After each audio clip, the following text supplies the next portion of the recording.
안녕하세요, 브랜든입니다. 또 다른 주, 또 다른 트럼프 관세에 대한 뉴스가 나왔는데요. 이번 주에 트럼프는 자동차, 칩, 의약품에 25% 관세를 부과할 것이라고 발표를 했는데, 철과 알루미늄, 그리고 상호 관세와 비슷하게 새 관세에 가장 큰 영향을 받는 국가들은 멕시코, 캐나다, 한국, 일본, 대만, 그리고 EU 국가들이라고 합니다. 이 나라들은 미국한테 제일 중요한 동맹국들이죠. 그래서 트럼프는 동맹국들을 관세로 공격하면서 동맹국들을 중국 쪽으로 밀어준다고 비난하는 전문가들이 많은데요. 트럼프의 무역전쟁이 미국 이미지에 얼마나 부정적인 영향을 미치는지 보여준 저번 주에 일어난 일은 캐나다에서 미국과 캐나다의 하키 경기가 있었는데 캐나다 광중객들이 미국 국가에 큰 소리로 야유를 해서 미국 뉴스에서 큰 화제가 됐었습니다. 미국과 중국 사이에 세계화 무역 파트너 자리가 어떻게 바뀌었냐 보면은 2000년에는 세계의 나라들이 거의 다 중국보다 미국과 무역을 더 많이 했는데 최근에는 그게 완전히 바뀌었습니다. 요즘에는 세계의 나라들이 미국보다 중국과 무역을 더 많이 하는데요.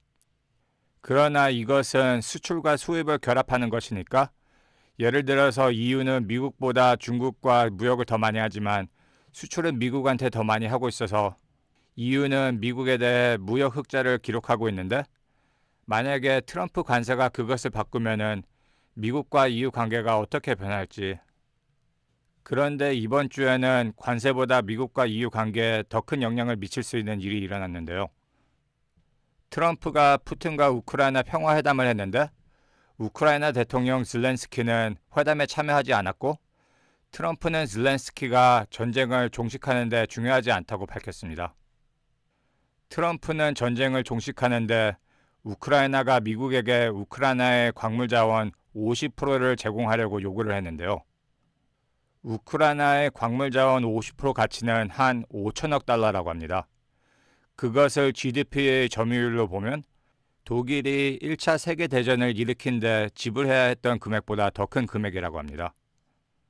독일과 다르게 전쟁은 우크라이나가 시작한 게 아니고 러시아가 우크라이나를 침략해서 시작한 건데 트럼프 비판론자들은 그것이 불공평하다고 주장하고 있고 트럼프는 미국이 우크라이나 전쟁에 쓴 돈을 되찾아야 되기 때문에 광물 자원 50%를 요구하는 것이라고 말을 했습니다.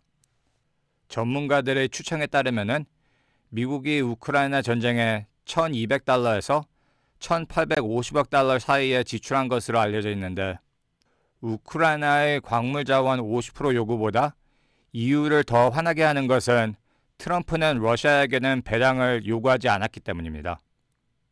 그래서 미국은 러시아를 막는 파트너가 아니고 트럼프는 네이토에서 미국을 철수시킬 수 있어서 EU의 방위에 대한 우려가 커지고 있는데요.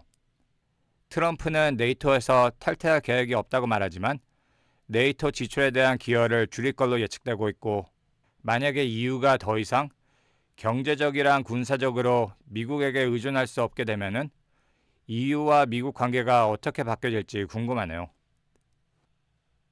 이번 주에 S&P 500은 마이너스 1.67% 하락했고 나스닥은 마이너스 2.12% 하락으로 마감했습니다. 이번 금요일이 올해 최악의 날이었는데요. 트럼프가 대통령으로 1월 20일에 취임된 후 하나 특이한 패턴이 나오고 있는데 S&P 500 1일 수익률을 보면은 트럼프 취임 후 지수는 금요일마다 마이너스로 마감했습니다. 왜 특별히 금요일에 마켓이 약세를 보여주는 이유는 주말에 트럼프가 무슨 정책을 발행할지 몰라서 트레이더들이 주말 동안 주식을 보유하고 트럼프 리스크를 감수하고 싶지 않아서 주말 오기 전에 주식을 팔고 있다는 의견이 있는데 트럼프가 대통령으로 취임되기 전에 금요일에 대한 특별한 패턴은 없었고 그리고 작년 똑같은 기간을 비교해봐도 금요일에 대한 패턴은 없었습니다. 만약에 금요일 하락이 꼭 트레이더들이 주말 오기 전에 파는 것 때문이면은 금요일에 마켓이 닫기 전에 주가가 하락할 텐데 그런데 가격 움직임이 꼭 그런 게 아니라서 금요일 하락이 트레이더들의 영향을 얼마나 받는지는 확실하지 않지만 그래도 요즘에는 주가 움직임이 너무 트럼프 말에 달려있는 것 같아서 주말에 트럼프가 무슨 정책을 발행할지 모르니까 자주 사고 파는 트레이더들이 리스크를 감수하고 싶지 않아서 주말 전에 주식을 판다는 것은 논리적으로는 말이 되네요. 그런데 금요일이든 무슨 요일이든 주식을 계속 사고 있는 사람들은 개미 투자자들인데요. 골드맨삭스에 따르면은 개미 투자자들은 특별히 기술기업이 많은 나스닥을 사고 있다고 합니다.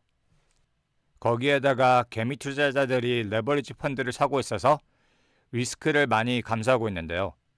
레버리지 펀드는 최근에 역사상 가장 높은 현금 유입 기록을 세웠다고 합니다. 이게 좀 헷갈린 게 개미 투자자 설문조사를 보면은 이번 주에 불이 29.2%이고 베어가 40.5%입니다.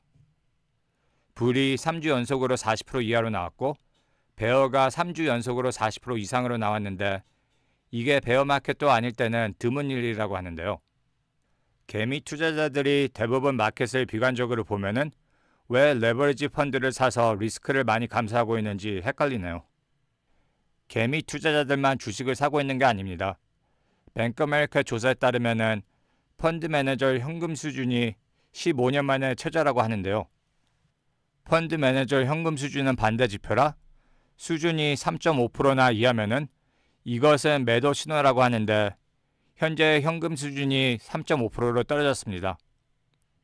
지금 전문가들이 제일 눈여겨보고 있는 것 중 하나가 고수익 신용 스프레드인데요. 고수익 신용 스프레드는 2.65%로 역사상 가장 낮은 수준 중 하나입니다. 이게 무슨 말이냐 하면은 채권 시장은 아직 경제에 대한 두려움이 아무것도 없다는 말인데요.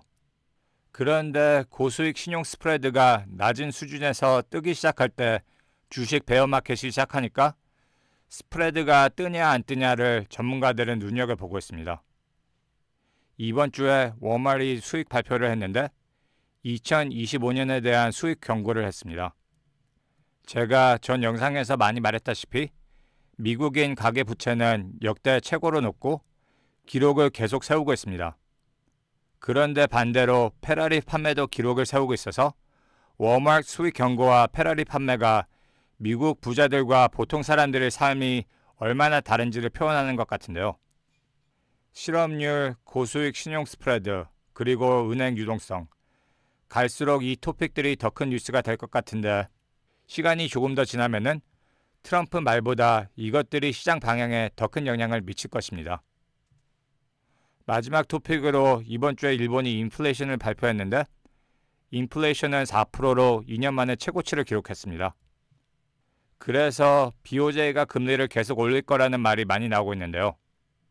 그런데 BOJ 총재는 수익률이 올라가면은 채권을 매수할 수 있다는 신호를 보냈는데 그러니까 인플레이션을 낮추려 수익률을 올리고 수익률이 올라가면은 채권을 사서 수익률을 낮출 거라는 말인가요? 뭘 하려 그러는지 진짜 이해가 안 가네요. 이번 주에 달러가 엔화에 비해 마이너스 1.82% 하락했는데 BOJ가 너무 헷갈리게 나와서 엔화가 130으로 가서 엔캐리가 풀릴 거라는 사람들도 있고 엔화가 200으로 가서 일본 경제는 큰일 났다는 사람들도 있고 이번 주에 일본 노린츠킨 은행이 채권 손실 120억 달러 경고를 했고 CEO가 교체됐습니다. 제가 작년에 노린츠킨 은행이 파산돼서 일본에서 금융위기가 시작할 거라고 말하는 사람들 얘기를 영상에 올려본 적이 있는데 BOJ가 헷갈리게 나오는 이유가 노린츠킨 은행 때문인지 아닌가 싶습니다. 일본이 세계 경제를 무너뜨릴 수 있는 와일드카드라고 2023년부터 말이 많았는데 최근에는 조용했다가 이번 주에 일본에 대한 말이 다시 나오기 시작했는데 BOJ가 어떻게 행동할지 엔캐리가 작년 8월처럼 다시 문제가 될지 BOJ의 다음 금리 결정은 3월 18일인데 일본 경제에 대한 관심이 이번 주에 다시 집중되기 시작했습니다. 이 영상이 좋으셨다면 구독과 좋아요를 부탁드리고 지금까지 시청해주셔서 감사합니다.